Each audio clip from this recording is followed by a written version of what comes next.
¿Qué tal amigos de Historia y Leyendas de Culiacán?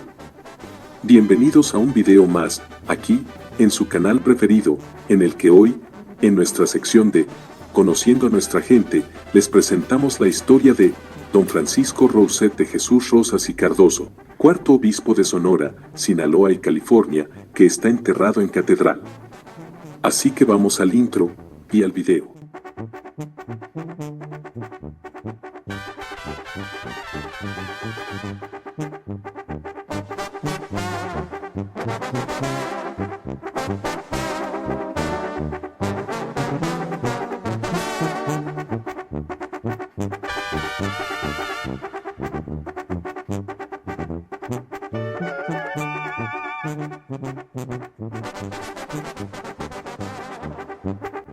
Don Francisco Rousset nació el 29 de enero de 1749 en San Cristóbal de La Habana, Cuba. Muy joven llegó a México procedente de La Habana en busca de fortuna dedicándose al comercio, en el que debido a sus buenos modales y fino trato le fue bastante bien, y más después de hacer varios viajes comerciales desde la capital de la Nueva España hasta Sonora. En pocos años y con mucho trabajo tuvo un almacén repleto de mercancía que representaba un capital cuantioso y que perdió de la noche a la mañana a causa de un incendio. Después de varios días de lamentable suceso, cavilando, llegó a la conclusión de que aquello fue un aviso de que el Señor no lo quería con la riqueza de los mortales para él, que le tenía otro camino. Y como antes de ser comerciante había hecho muy buena carrera de letras, decidió pedir humildemente el santo hábito de Guadalupe, el cual se le concedió gustosamente, pues el joven Rousset se recomendaba por su misma presencia y modales en que brillaba su virtud y grandeza de espíritu. Profesó en 3 de mayo de 1775 y se convirtió en uno de los grandes misioneros entre infieles en la lejana Tarahumara, en donde estuvo 14 años entre 1000 penalidades, padeciendo, casi siempre, una elevada calentura que casi le costaba su vida, pero, aún así, tuvo el consuelo de ver reducidos a aquellos bárbaros. Los congregó en un pueblo que fundó y denominó San José de Murerachi. Después prosiguió sus apostólicos afanes y consiguió bautizar más de 120 gentiles sacados de las barrancas. Se le condecoró por sus méritos con el cargo de presidente de aquellas misiones.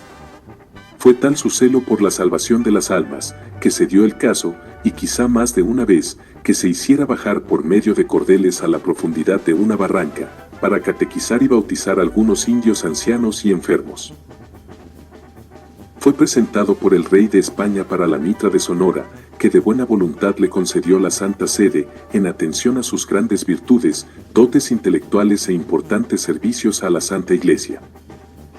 Se consagró en Zacatecas, por mano del ilustrísimo señor, don Juan Cruz Ruiz de Cabañas, dignísimo obispo de Guadalajara, el día 5 de agosto de 1796.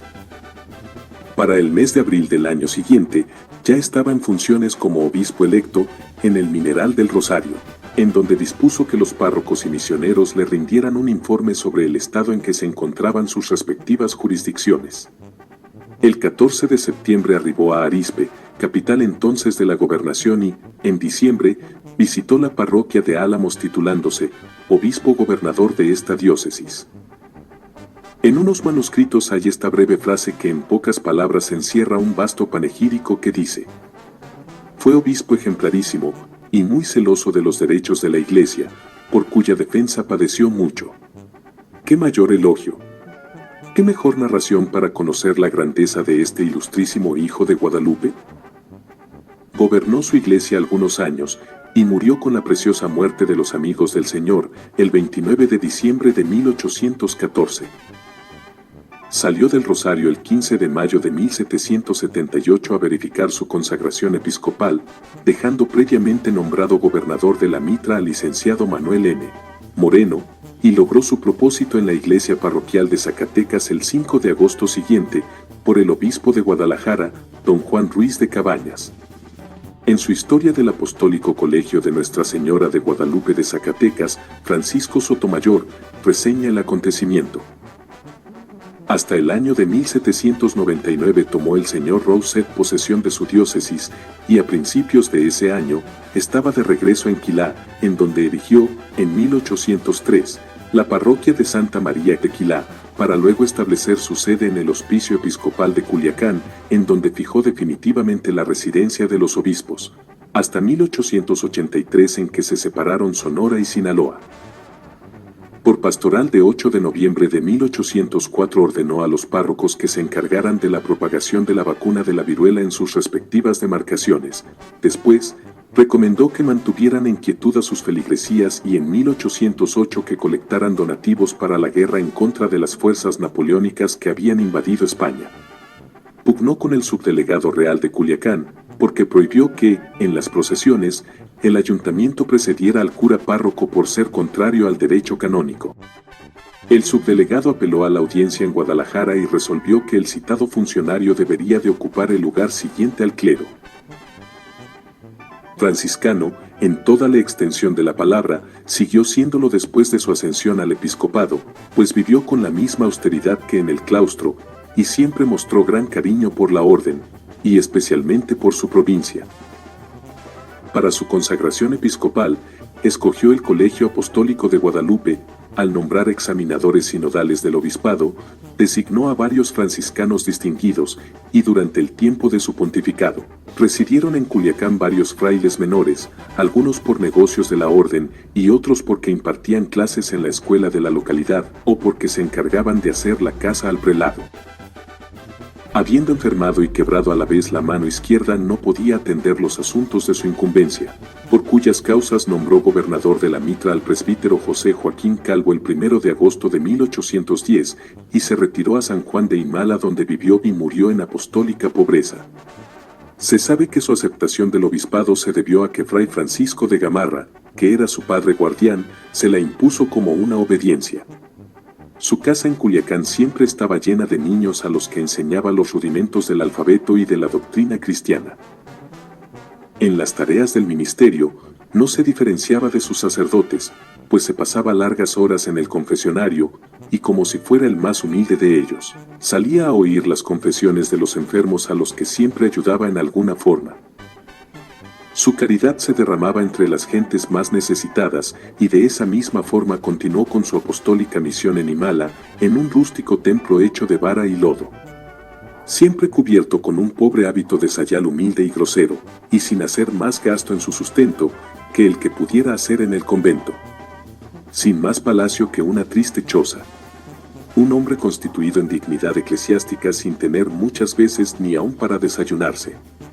Un príncipe de la iglesia, carecer hasta de un modesto lecho en que dormir.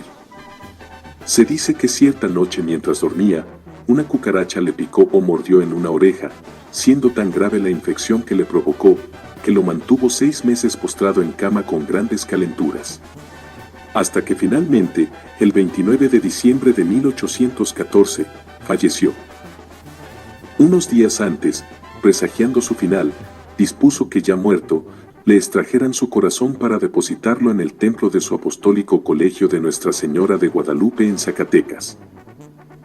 Su cadáver fue trasladado a Culiacán, se sepultó en la postura de sentado, en la iglesia parroquial de Culiacán.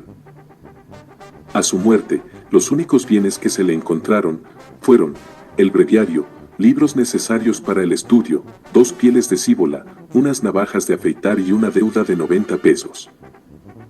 El 10 de marzo de 1815 se celebraron solemnes honras en su apostólico colegio de Nuestra Señora de Guadalupe de Zacatecas. Se confió al reverendo padre Fray José Marín Guzmán, predicador y lector en dicho colegio, el fúnebre encomio que, entre otros datos, el mejor elogio que de él se hizo fue el siguiente: siempre se conservó pobre, siempre humilde, siempre benigno, siempre religioso.